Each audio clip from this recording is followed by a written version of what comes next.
Representative Nina Torres was on the House floor to debate the issue of reproductive rights. Now, mind you, before her remarks, Representative Ross Spano waxed on about how the Hyde Amendment, which prevents federal funding from being used on abortion services, prevents paying entities that kill unborn children. So this got Representative Torres fired up, and here's how she started her, arguments on the House floor.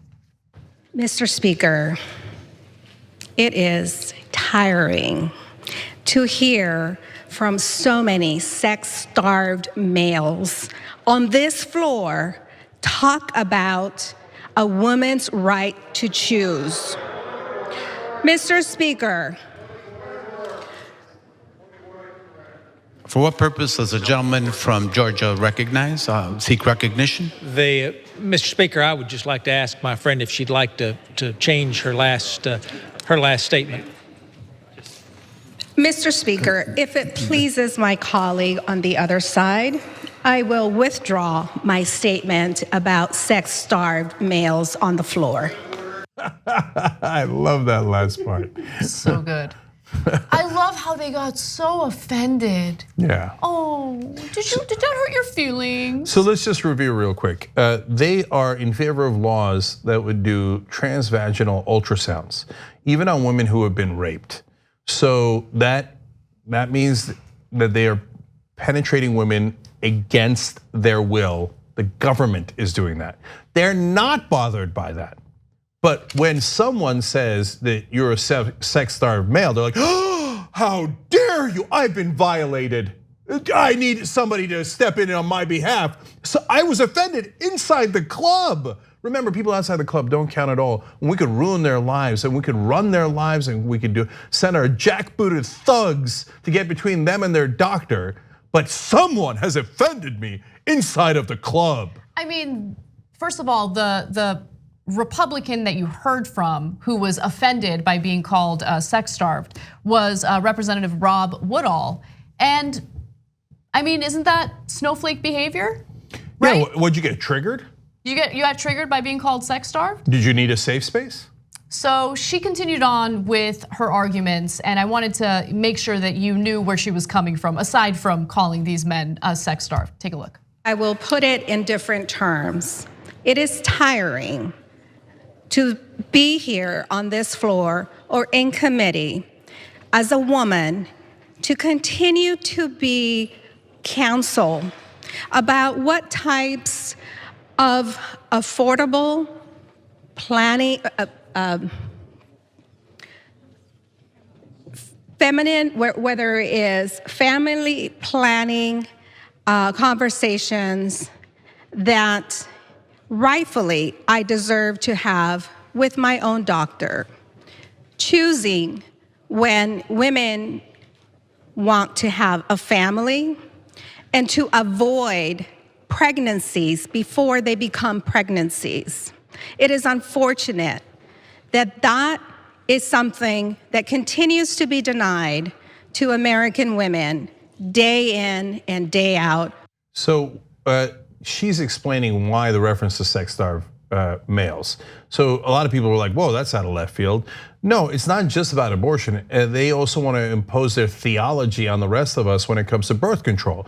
So here are guys who oftentimes obviously want sex, but then when you say, okay, I'd like to have control over my own body, they go, no, I'm gonna tell you, you shouldn't have sex, and you shouldn't use birth control, and you shouldn't have an abortion, and all these different rules.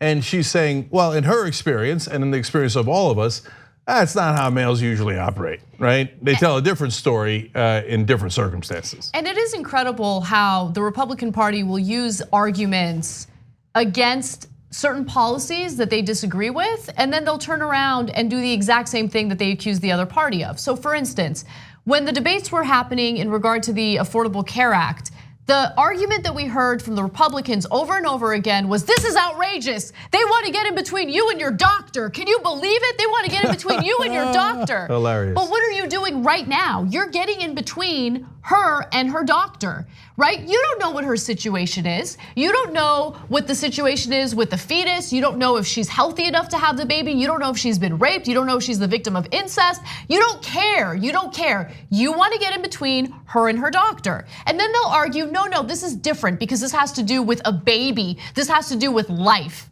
But you don't care about life because all of your other actions and everything that you've done to cut food stamps, to cut welfare programs, to cut anything and everything that actually helps children living in poverty indicates that you don't care about children, you don't care about life. You sit there and defend Donald Trump while he puts children in cages at the border. You sit there and you defend Donald Trump while he tells children seeking asylum in America that, hey, they need to turn around and they need to wait in Mexico. Too bad, they're criminals and they're rapists. No, you don't care about life, and it angers me to no end that, to go back to the mainstream media again, they treat their arguments as if they're legitimate arguments.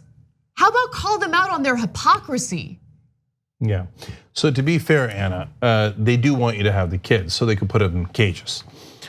So that's their idea of caring about kids.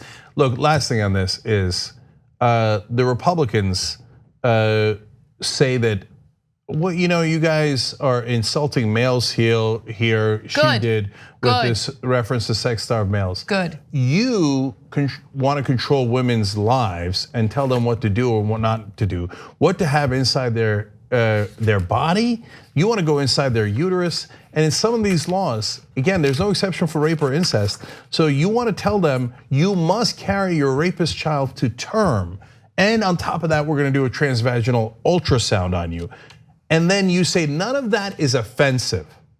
But if you point out that we're doing that, and for example, in Alabama, all the people who voted for it were males, they go, oh my God, look at these Democrats and liberals and progressives who are offending males. And with no sense of irony. Like they just don't get it. They think like, I have a right to do anything I want to your body and force you. I don't give a damn about freedom. I'm gonna quash your freedom and I'm gonna make you do what I want based on my religion, right?